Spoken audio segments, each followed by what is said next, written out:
Welcome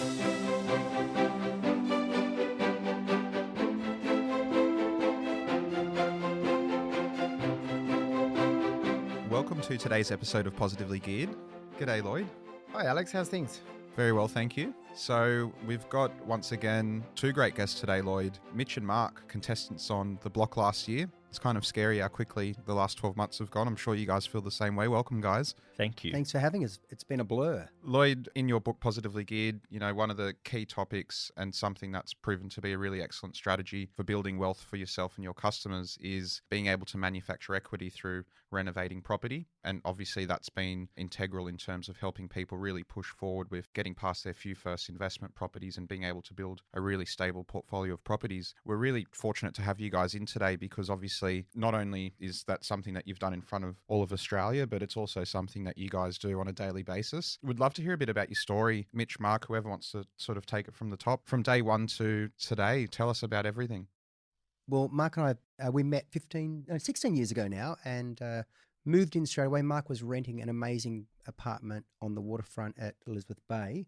I had just bought a studio apartment after having a divorce settlement and being pretty broke. So I scraped into the market and I saw that Mark had a decent income. And I said, this is crazy. You need to buy a property. So we bought a property together very quickly and realized we could make a profit on that property after we renovated it with no skill as we started and just built from there. We had good incomes, but we were both over 40 and we knew that if we didn't do something other than our income, we were never going to get anywhere. I think we'd had pretty good lifestyles before that. And I remember Mitch saying at this point, the way to do this is get into the market and build wealth that way. We just took the risk, but it was a calculated risk. But, we started with no knowledge really at the beginning of what we were doing. And were you guys at that time in construction or were you white collar workers? What was the work situation before your first big reno? Both white collar workers. Yeah, both office professionals and total hacks at renovating. And we really haven't done a lot of renovations. We've generally managed them. We know what a hammer looks like.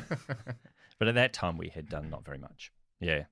Obviously, from that point forwards, fast forward 14 years, or 13 years, if we look at the block last year, where I think all of Australia really enjoyed watching you guys on television. How was that experience doing what you're doing today? I'm sure there were a lot of learnings along the way and things that you've taken with you, but what did it feel like from day one, even just the idea of going on the show? Well, first off, the idea of going on the show, we'd had some people say to us, why don't you do it? And I always said, no, I'm not doing that because I'm not going to be in the public eye. And I thought I'd be too fiery and I'd kind of fire up against, Keith and Dan on the block. So I was not keen to do it. But alcohol made me do it. Yeah. I'd had too much to drink. I saw block entries closing. So I thought, why don't I put in a block entry? And I did. And we never, ever anticipated or never really had any desire to be on. And then bada bing, bada boom, we sort of went through a few interviews and we were on the block and we thought, let's just go for it. Yeah. So it's almost surreal. I've had the conversation too. I'm sure a lot of people have, let's apply for the block. But you don't expect to get on, do you? Never. And the bizarre thing, it's one of those classic stories. The application went in at like seconds to midnight on the closing night. And it was crap. Well, we both had probably a couple of drinks, been down the beach, and it was, nearly midnight. So we weren't looking that good. And we had to do a video as part of the application. And I said to Mitch, it's like 11:30 and we have to do a video. So it really was a last minute application. And it is surreal to think we went through all of that and there's 50,000 couples that enter. So 50,000 couples, 100,000 people. Never thought we would be there. And here we are at the back end, it's a year later, having renovated one of the biggest blocks they've ever done. So looking back on that, what do you think the main criteria that they actually judged? Because 50,000 entries and then they're just taking a few of you there. Personally, I think for us, the edge was being extremely good looking. I can see that. Oh, Yeah. clearly. Sorry, our listeners can't see it Marketability. at the moment. Yeah. No, I think they're after a formula each time. And we have people ask us, can you give us some tips on getting onto the block? And for us, it was, well, have a few drinks, put an entry in. It was be yourself. And they'll either like what they see and they'll need what they see or they're out. I think, Mitch, going into that block, because it was so big, they were looking for people who were competitive, who were just going to be themselves and be driven to do things. And everyone on our season of the block had some experience with renovating. I think On the Oslo block, if you'd gone in there with no experience, I actually think it would have killed you because it is double the size of anything before. Yeah, pretty true, yeah. So looking at embarking on that journey, what prior experience beyond a few renovations here or there had you guys had? We've done in total about 20 renovations. So we had a lot of renovation experience under our belt, but not on the tools, basically project management and design and guidance, but not physically doing the work. I think that contestants who go on who are builders and chippies, I think they sometimes have a disadvantage. They have an advantage in maybe in the first week when they do all those challenges. But thereafter, there's so much pressure on you that if you try to do everything, you can't do it. And so our advantage, Mitch, I think, is we had project management. We understood how to look at the property, how to look at plans. We were very familiar with that, how to redesign, to look to add value to the property, and then how to project manage the trades and kind of create a winning team. And a willingness to work hard. Some of the guys just don't work hard enough. And as soon as you're not working hard enough, you're screwed. You've got to really have a crack. Planning, have a crack, have a good eye for design. Building experiences is not what gets you through. And with those 20 or so renovations you'd done previously, were they all flips or did you keep some of them for portfolio growth? They were all flips. Well, there's one we've kept for portfolio growth and there's another one. Mitch is telling me there's 3. I'm trying to remember. Oh, have we got 3? Sorry. Most of them 4, we did. Plus the one we live in. Yeah. Plus the one we live in. Most of them we did, though, were for flips. Yeah. And where's home at the moment for you guys? Home is Newport Beach. We bought out on the northern beaches of Sydney in December. Never intended on living here. It was bought to do a beach house project. Moved in and fell in love with being out of town. We've got another place at Bondi. We sort of live between both. But yes, I forgot about the Bondi place. Oh, look, once you're on the northern beaches, you know. It's amazing. Yeah. Oh, my God. Love it. How many months in total is it? About 3 months? Well, it's 14 weeks. Our block was 14 weeks worth of build. And then, Mitch, you probably got about a week before you go down and you kind of do publicity photos and that sort of stuff. So Mitch, would it be 15 weeks, 16 weeks total? Yeah, the build was 14 weeks. So I think generally they'll be about 12 weeks max. But that was it was bigger than they anticipated. Yeah. And they needed extra time. But in terms of your life, it's a year. By the time you do build, promos, watch their stuff, it's a year. And then all the, I guess obviously once the show's done, you're all of a sudden identities in the media and people have finally got access to you because the show's over. You know, as we're doing now, you're doing podcasts, you're doing interviews. I think one of the nice things about doing it at the end of it is you do get that public recognition, but people are really nice. You know, you get some stuff on social media that can be a bit challenging, but now whenever we meet people, you know, they're really nice.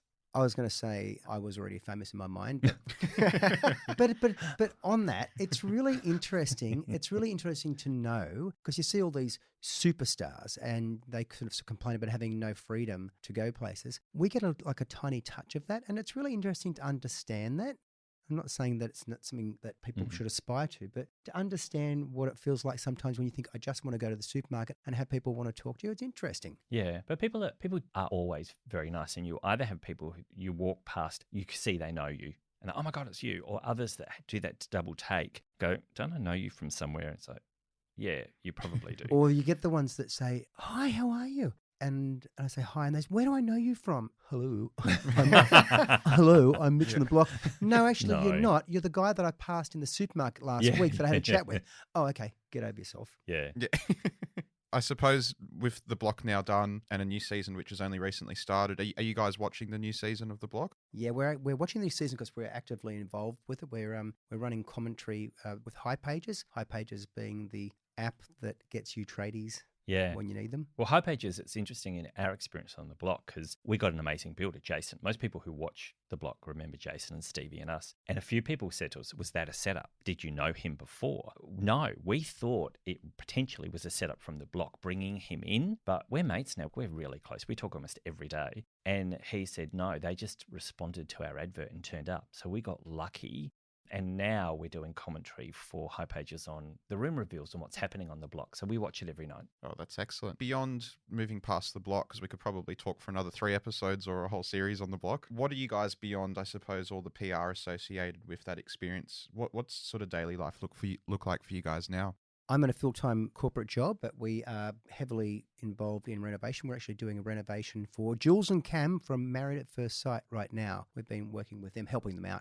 That's why we're dressed how we are right now. We're dressed in work clothes. I actually sold a property to them in Freshwater about 5-6 years ago. Oh, did you? Yeah. Oh, Yeah, wow. Yeah. Oh, really? Wow. Yeah. So, yeah, small world. We'll have to ask him Yes. about it. Yeah. I think it was a positive experience. Obviously, you need it renovating, Yeah. though. We'll that ask that them one was about it. renovated. Yeah. So we're doing a reno makeover for them on their property they've recently bought. As well as the property at Newport we've bought, which has got the most insane view over the ocean and all the way to the city. We're in the process of getting ready to give that massive old house that deserves to be loved and created into something special. And I guess like a lot of people dealing with COVID and what that's meant in terms of when we start things or not. Lloyd, obviously, you've really taken a pragmatic approach to what implement for each customer and yourself in terms of the model you use to help people create equity. What are some of those things, just to, if we can recap on them for people that might be tuning in for the first time? And obviously, guys, we'd love to get your input on what's worked really well for you, particularly with your project management background. I'm sure you're probably really up to speed with the best ways to do things. Yeah, well, Alex, basically when clients come to me, we find out what their goals are. We set them a strategy on how they can get to those goals through property. And it's certainly not about just waiting for growth. It's about manufacturing that equity. A couple of ways to do that. One is through development and the other is through renovation. We generally focus on cosmetic renos more than anything. So when we go and acquire properties for clients, we advise them on what the property will need and get quotes for them on how much it'll cost and then how much of an equity gain it should give them. And we generally look at, whether you need to do a paint job, whether you need to update the kitchen, the bathrooms, the floor coverings, window coverings, so on, maybe a bit of a landscaping job, maybe painting or rendering the outside of the house or that kind of thing, and then looking at what sort of valuation they should get on the house on the other side. So that's essentially one way that our clients are getting a lot of value because once they've done that, they can then either flip the property or what a lot of them do is just get it revalued, take that equity, and they can move on to another deal. It also increases the rent, so the cash flow is better for them as they move through their portfolio as well.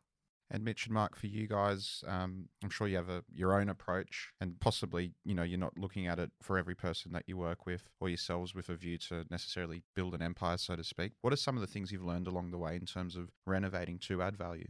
I think first off, you were saying a strategy. When Mitch and I first decided we needed to do something to create extra wealth, Mitch, we actually said, let's do a 5-year strategy. And that was about properties in a particular region. So we decided we knew that in a kind of Potts Point area, people wanted to be there. People wanted to either buy or rent there. There was opportunity with apartments where you could look at them and see that there was improvement that could be made. And we knew the market. We got to know the market. Mitch, you did that. Yeah, but absolutely. I think knowing the market is probably been our biggest strength, but also knowing the potential for a property when you're selling. We started off by getting things wrong and learning by mistakes. As you said, cosmetic fixes. Our first property, we put in a magnificent kitchen, which was beyond the value of the property. We tarted up the bathroom, put in an amazing kitchen. So it's like getting the balance of what the property needs to be saleable without overcapitalizing, and we've done that too many times. Yeah, it's all about not overcapitalizing, I think, because often people want to put in something, like fantastic brand new kitchen or brand new bathroom and may not be right for the area,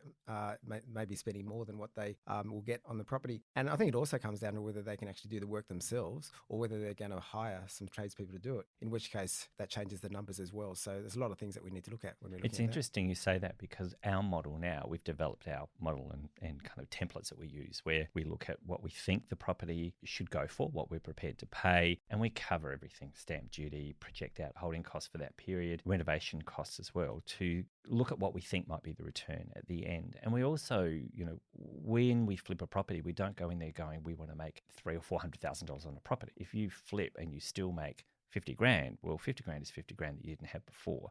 So we look at our timeframes as well, where our goal. So when we were looking at a flipping mentality, we have thought, this property is not getting what we thought it was. But often we thought, if we had a 6-week campaign, it was going to go at the end of the 6 weeks and we can only make 20 grand. Well, that's 20 grand positive because we make sure we calculate everything, as Mark said, but it's 20 grand we didn't have. And rather than just have it sit there, go stale, move on. Yeah, that's right. And I think the way I like to look at that is that's 20 grand you didn't have, and how long would it take, working your normal job to earn that? Because, the average Australian income is, let's say 78,000. You've got to work a whole year for that. So if you can flip a property and earn 20 grand on it or 50 grand and you've only been doing it for 6 or 8 weeks, then that's a good outcome. So you don't need to be looking at $400,000 on every single property you do. I agree. I think sometimes people get distracted by these kind of golden numbers. But as you said, Lloyd, if you do that, and we knew that we could do a renovation in 6 to 8 weeks and you flip it, you do 2 or 3 of those, we've spoken to some people who tried to flip a property interstate. They're very good designers. They know design, but they didn't make money off it because they spent too much money on the design. It looked great, but you couldn't recoup the money from it. So flipping is very different. It made me realize it's a very different way of thinking than just going and doing design. Guys, Lloyd and I have spoken about timing markets, and Lloyd says all the time there's never necessarily a bad time to buy. It's more of a question of where to buy.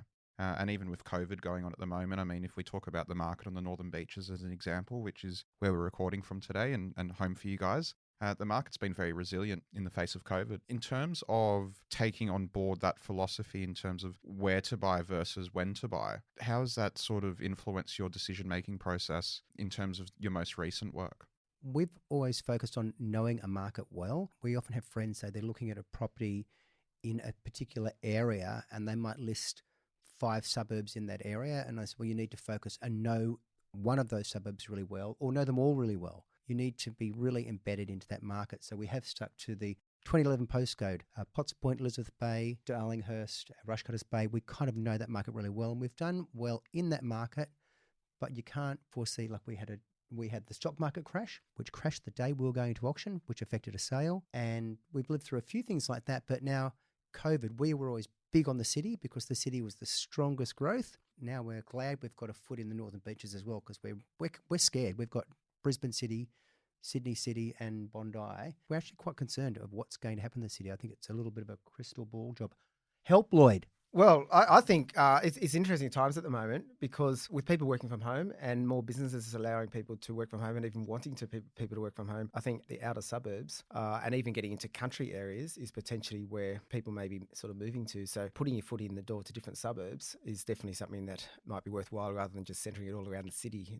The age-old thing that you have to have property within 5 or 10 k's from the city to get the most growth is something I've never really believed in. I think more than anything now, I think you do need to look at those outer suburbs. But the other thing also, I think that when you buy a property in an area, you really need to know the suburbs so well because you really need to understand the difference between the sales price of a renovated property and an unrenovated property that's similar because a lot of people miss that because there's no point buying a property and renovating it if it's not going to be worth much more based on what the sales statistics in that suburb are. So that's comes down to you guys and really knowing that suburb so well and understanding. Even in the same street, if you've got a property next door that's renovated, the 4-bedroom house next door that's unrenovated, how much is it going to be worth when you actually renovate it?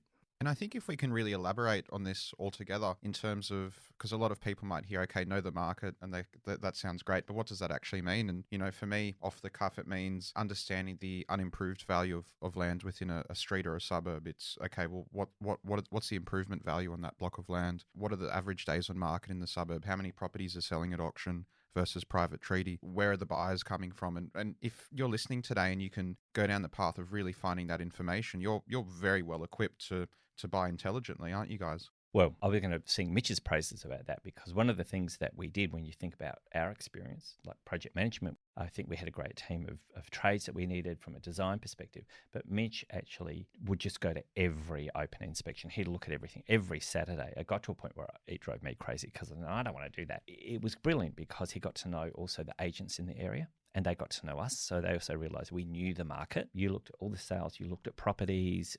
It was amazing. It means that you can look through realestate.com or domain, and you can automatically pick up whether something's priced high or priced low. But you also get a feel. It's not just a suburb. It's like there could be a street that never does well. In the inner city suburbs, there can be a building that never does well. So it's knowing the intricacy.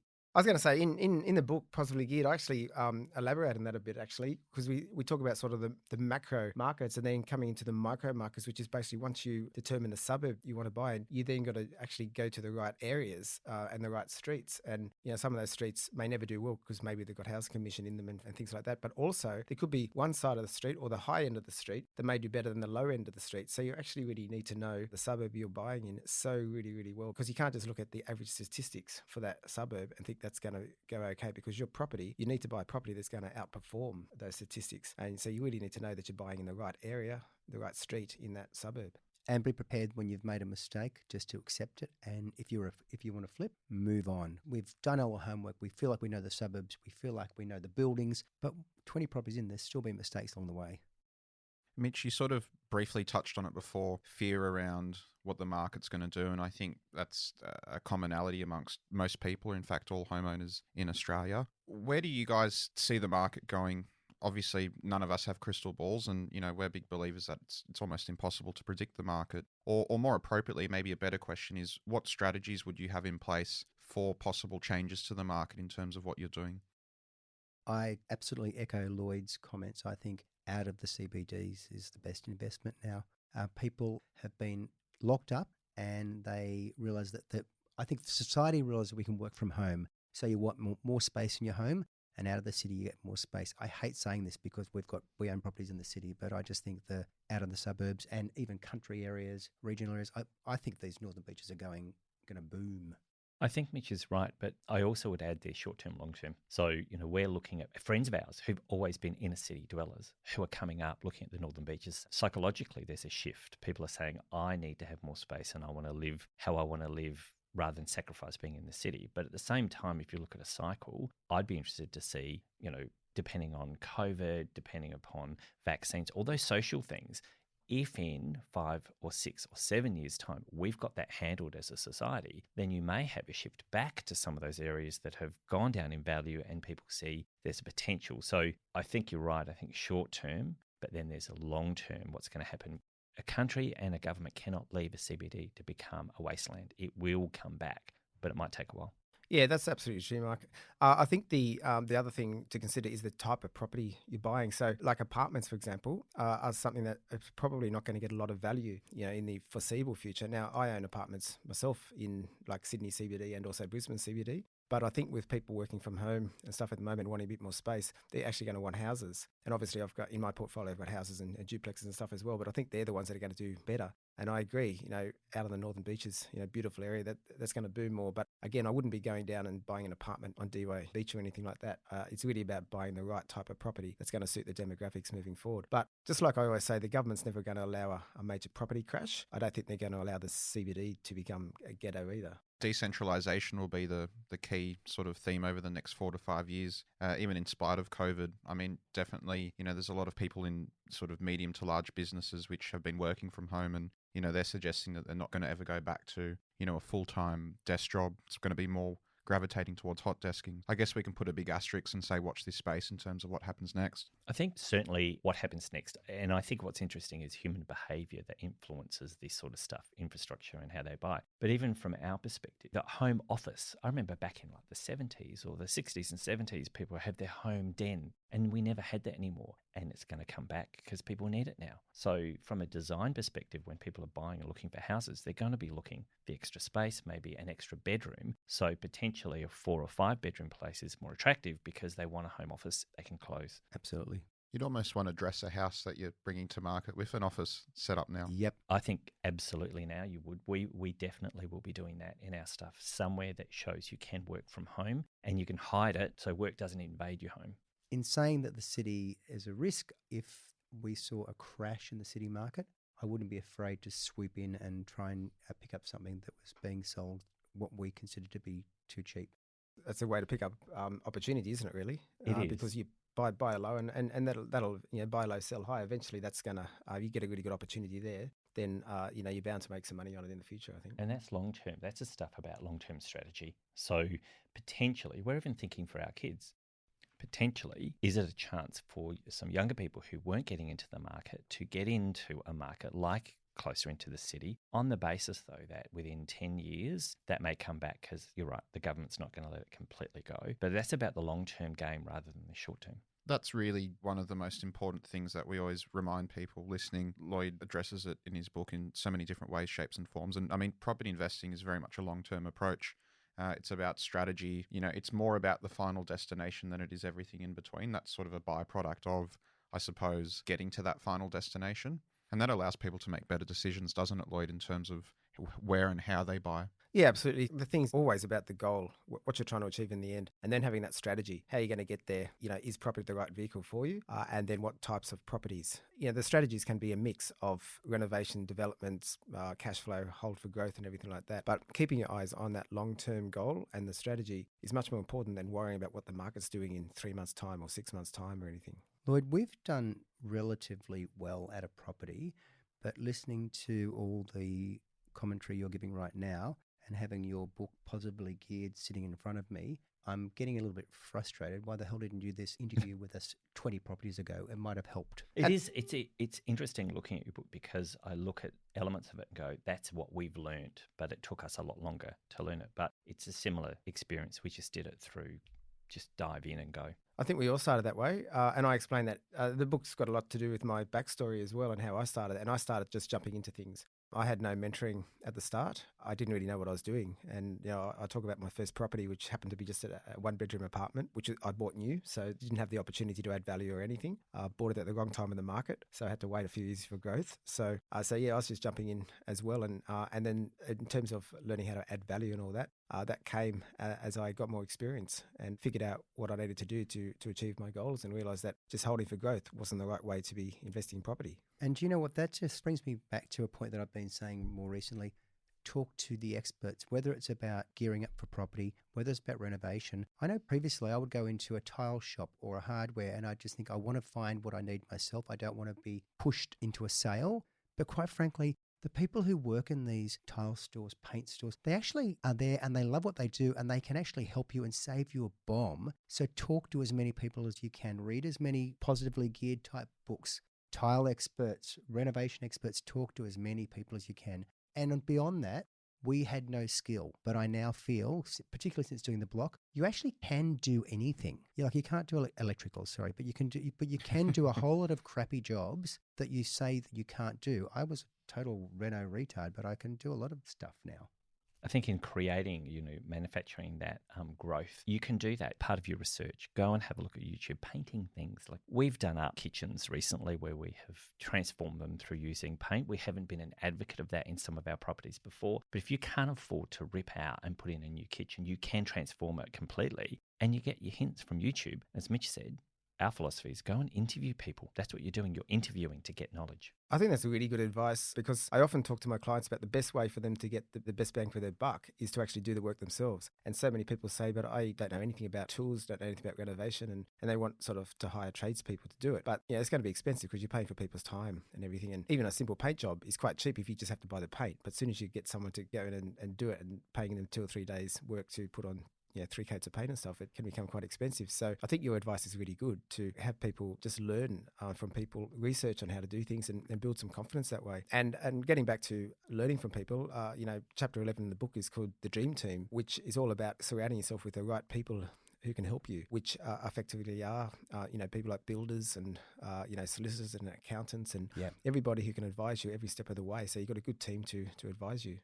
That's a key for us. We have an amazing team, which is the conveyancer, even, the broker that we do with, the builders, the sparkies, even the real estate agent that we sell through. So we've tended to have a philosophy, we don't buy from the same agent we sell through, but we have an agent that we sell through and she is brilliant because we understand each other. So we created a dream team. And I think, Mitch, that's one of the skills we brought to the block and people kept saying, how come that worked so well? Did you know your builders before? No, we didn't. We had to respect what they did. We laboured a lot. We saved money, but we did all the grunt work. And we knew we had to create a team. In terms of just talking about the dream team, you really do form, as you just said, that mutual respect for each other. And I think the background in project managing, that in itself is fantastic because once you've then gone and been on the tools plus manage, you've got an appreciation for every aspect of the work. You're not just somebody sitting in an office, on a big project demanding why this hasn't been done or why that wasn't done properly. I think we've certainly seen some people in their early renovations, I don't know, they get carried away with detail that they don't need to get carried away with. And sometimes they bug their trades because they're nitpicking every little thing. Our philosophy has been like, let the expert do their job well, check it, work it out, know your scope of work, brief your trade properly, and, respect and manage them. And Mitch, we recently had somebody we dealt with who went, oh my God, you guys are great. This is exactly what I need. I said, yeah, our job is to give you the brief. But it is respect, Mark. In a corporate world, if you treat people well and you bring out their best and help them get over any shortcomings they have, they will do better. Same goes on a building site. When I see people treating builders with disrespect, you'll get that back in your results. Mm. We've had people go above and beyond, we're engendering in them that we respect you. And we've had people go, no problem, we'll do that for you because, they're invested in you. Guys, let's go back 14 odd years. What would you guys say to yourselves back then, knowing what you know today? When we were much younger. Well, 16 years ago we met. Yeah. 14 years ago, I'd say. Or 16 years ago. Yeah. I'd say it's been a pretty good journey, and I wouldn't change a thing. The mistakes were part of building who we are. So I think, Mitch, maybe now going back, I'd say go harder. In a way, now, we know what we could do. I would probably go harder, go earlier. Yeah, go earlier, go harder at it. Don't be scared. Don't be afraid of it. And do your research. I agree. Research, but just go. And the sooner you make your first mistakes, the sooner you can get on to positive stuff. I always find that an interesting question because people sort of say, what would you ask yourself, 14 years ago? But the thing is that's part of the journey, isn't it? Yes. You get in, you make your mistakes. You don't know what you don't know at the time. And that's part of your journey. You don't really know at the time. Should have, could have, would have, whatever. Yeah. I think we've made a lot of mistakes and it's helped us. But if you make mistakes and you get scared of it and go, I'll never do that again, that's different than making a mistake going, oh, what would I do differently? I need to change that. And sometimes it's changing quickly and not being emotionally, it's tough not to be emotionally connected in it, but you have to sometimes make dispassionate decisions about things.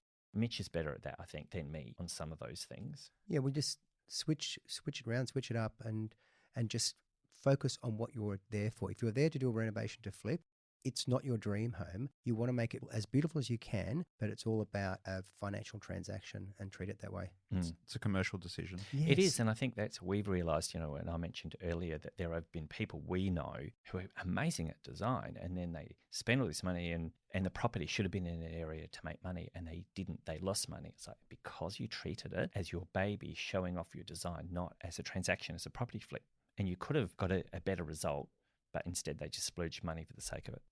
It's really good advice, guys. And I mean, you do see it more often than not, particularly for people that are sort of earlier into that, possibly haven't made all the mistakes yet. So it's good that, you guys are here to sort of impart your experience and knowledge on the topic. I think, Mitch, design is so in at the moment. People love all those shows, all the reno shows, the American shows, and everyone wants to go and be a stylist. Everyone's a designer or a stylist, which is great, but don't spend the money you don't need to. We've seen that, people who overdo things, overfurnish, overstyle. It's a business transaction. That dressing isn't what's going to get you the money. And even too, just to build on that, Mark, I mean, obviously going through the experience yourself being on national television, I mean, and if you jump on Netflix today, there's Selling Sunset, there's $1 Million Listing, there's 4 or 5 different variations of the one television show now. There's a lot of theatre behind all these shows. And obviously, Lloyd and I are both working in the property field too. I watch a lot of those shows and I'll say to my partner, I'll go, okay, well, I don't know about that. I don't know about this, so on and so forth. So it's important that you do, I think, stick to the basics, which is do your research, learn your market, understand that through investment, it is a commercial decision. If you follow a few simple steps, obviously we all love to watch the shows, but you set yourself up for more success than spending silly money and thinking that you're going to get $500,000 at an auction. Absolutely. And when you're watching the US shows, which are pretty predominant out there, just be mindful that they have very low labour costs, and those prices that they're doing bathrooms or kitchens do not exist in Australia. We pay people a fair wage for their day's work. Well, guys, we've covered off, I think, on some really great topics, more than just, I suppose, words on a paper. We've had a really good conversation around some of your personal experiences, and we really love that stuff. So we just want to say thank you so much for your time today. It's been a real pleasure talking to the both of you. Thank you so much for having us, and I'm taking this book with me, Lloyd. Go for it. No, thanks so much, guys. Really appreciate you coming. We appreciate it. It's a great time to catch up.